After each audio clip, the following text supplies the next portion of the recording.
Hi, this is Dodger, and you're watching my show.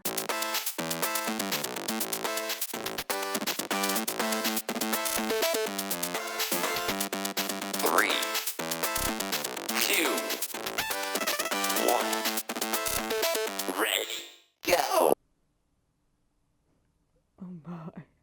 Oh goodness. Hello everybody, I hope that you're having a lovely day so far.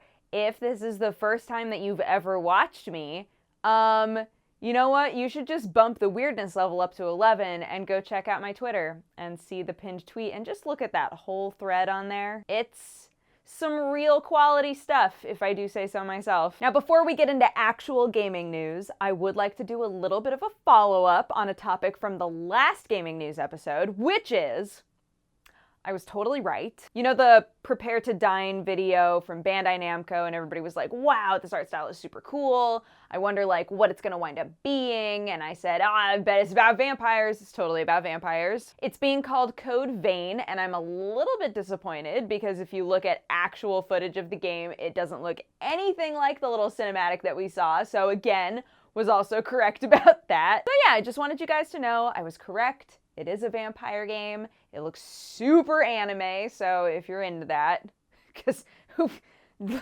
not me, am I right? So for our first piece of news, Twitch has made a lot of changes that are going to be rolling out super quick here, one of which being Twitch affiliates. So right now we have Twitch partners, which you have to apply for, and then you get the subscriber button, and you're able to accept bits, and you get the emotes with subscribers, and all of that kind of stuff. So now they're introducing kind of a tier under that called affiliates, where you can still have subscribers, you get one emote, you can accept bits, so you get to be inside of that like monetary ecosystem while you're building up your channel. I think it'll be a really great option for smaller streamers that are building up their channel, that have a really loyal fan base that would love to support them in those ways. Since you only get one emote, you gotta meme on that stuff real hard though. Come up with just the choice meme. No pressure. Let's see. In order to be an affiliate, you need at least 500 total minutes broadcast in the last 30 days, 7 unique broadcast days in the last 30 days, an average of 3 concurrent viewers or more in the last 30 days, and at least 50 followers. Aside from being able to gift subscriptions, because we've all been asking for that for a very long time. So aside from that, I think that the affiliates program is the most exciting out of all of the big news, because, you know, they've like, so the other stuff is that there are different sub-tiers. You can subscribe currently for $5, right? But there's also going to be a $10 and a $25 tier if you would like to, you know, support the broadcaster with more monthly money and potentially get more emotes out of it or whatever.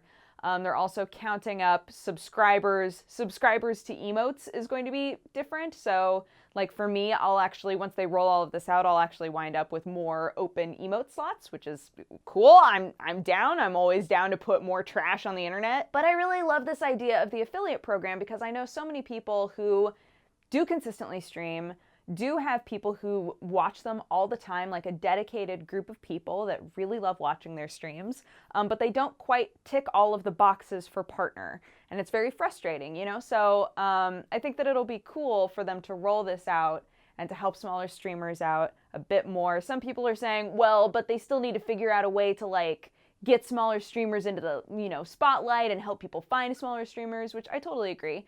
But I think that the affiliate program is going to be cool. I'm glad that they're trying to do stuff in this direction that just helps out more people. Oh God, yeah, and then there were no names, but there were definitely some partners who immediately after the affiliate program was announced were like, but no, I don't like this because I'm not gonna be special anymore. That's literally what every argument boiled down to, and I was like, Just shush. So yeah, what do you guys think about all of the different Twitch announcements that have come out so far? Are you feeling good about them? Are you feeling wary about them? Do you think that it's not really going to affect you very much? I get the feeling that for the most part, these changes are going to affect streamers and not necessarily viewers, but you know, what do you guys think? I'm curious. As promised, original StarCraft and Brood War are now completely free. I think it was like a month ago that they were talking about StarCraft Remastered and said that they were going to do this. So, you know, very cool for all of the people that I used to go to school with that would just hang out in the computer lab and play StarCraft for the entirety of lunch. And what I mean to say by that is that I think a lot of people are really enjoying the nostalgia of replaying specifically Brood War. A lot of people still consider Brood War to be the best version of StarCraft ever, deservedly. I always get this weird, like, warm feeling in my heart when I get to talk about StarCraft, which sounds super dumb, but I think that it's because it's had such a constant presence in my life. You know, ever since I was like a tween, from tweenhood onward, I think, StarCraft has just existed, whether I've, you know, been on and off playing it, or if I've been watching it, which was more often the case. You know, I used to live with Husky, and Husky was absolutely involved in the StarCraft scene for a very long time. So it's just, there's just something really heartwarming about getting to talk about StarCraft, specifically the earlier forms of StarCraft. So yeah, I'm glad that they're continuing to pull new people into it, even though for a lot of people who were there for the heyday of StarCraft, it doesn't feel like it's as big anymore, I don't think. But I don't know. I just still love it. I just still love it. So Jonathan Blow kind of low-key told us what his next game is going to be. It's very odd. It was like while he was doing a conference about good game design in Croatia.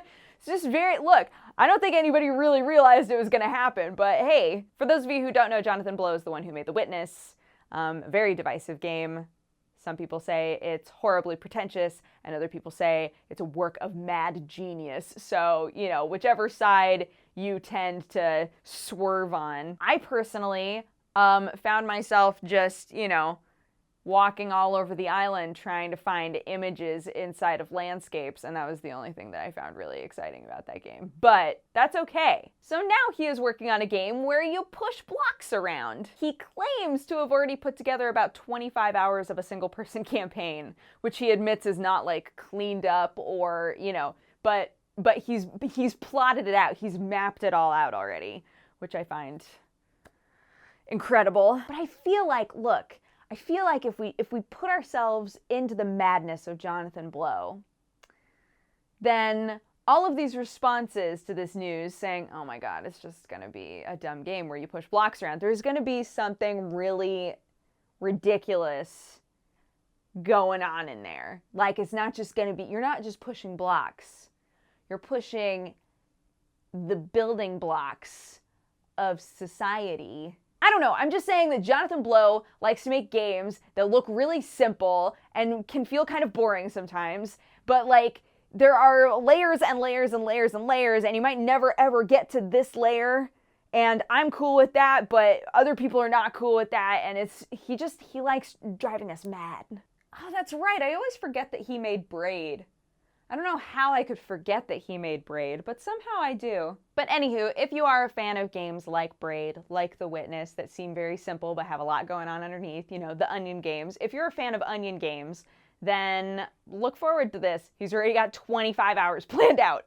So, and actually on that note, that's a perfect opportunity for us to talk a little bit about Squarespace. Whether you need a domain, a website, an online store, make your next move with Squarespace. Now stick with me here, okay?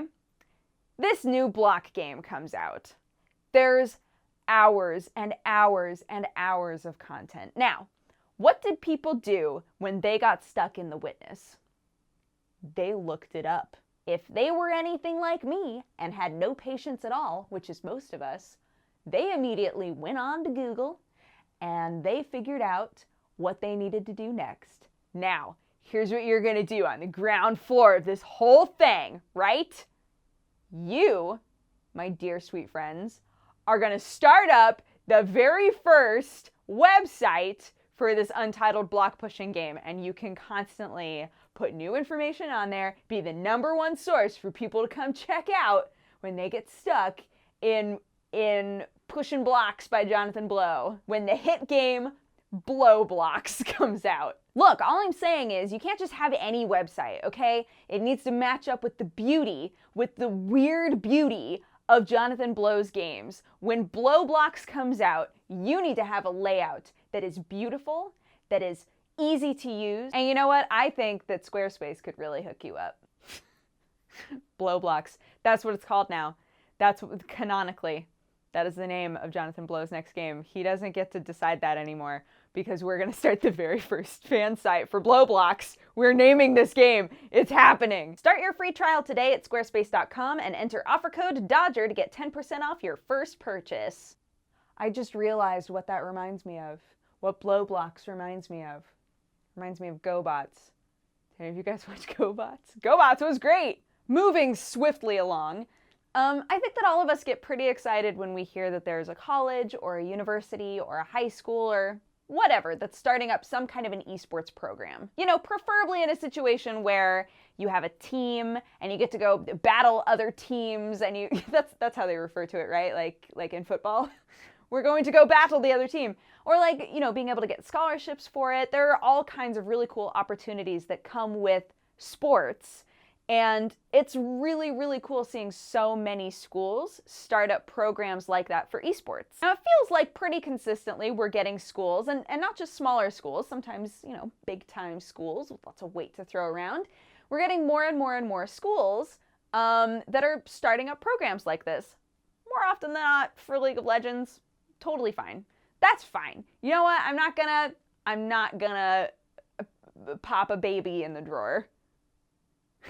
I was trying to think of, there has to be one. I was trying to think of like brass tacks. What's the brass tacks thing? I don't know. Anyways, for the first time ever, there's an all-women's school that is starting up an esports program, and I am pumped. Stevens College in Columbia, Missouri is basically, I mean, not basically, they're going to have the very first all-female student esports team, which is cool. They are competing in Overwatch. They're going to compete against mixed gender teams, I guess you would call them, because a lot of people were like, are they gonna compete in women's only tournaments? No.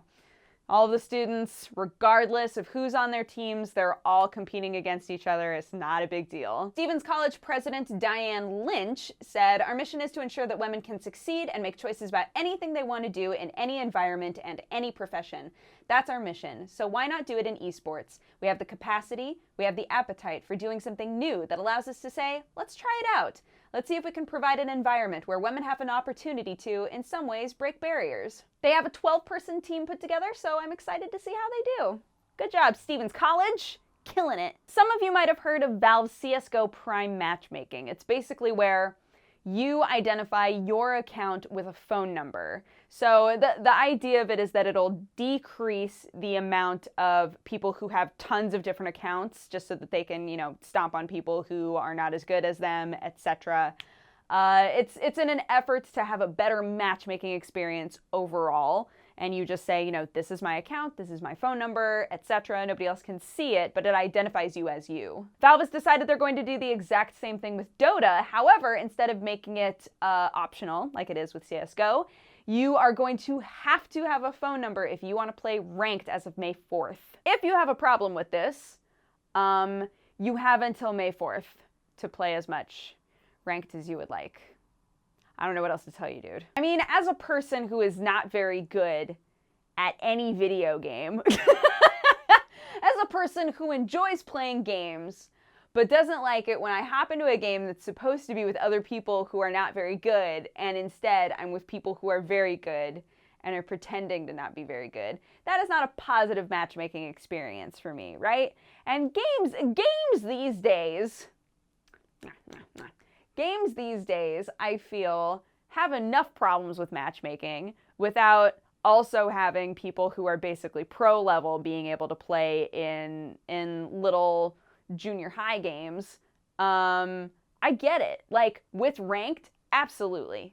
Absolutely. Apart from this, there are lots of different changes that they put in a blog post, so I will link that as well so that you can read up on that in case you're a big old Dota person and you're freaking out because you're like, they're changing my baby.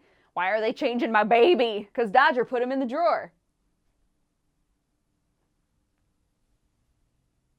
It wasn't a good joke. I needed to bring it back to try and save it. Oh, Valve is also not allowing numbers from online services to be registered.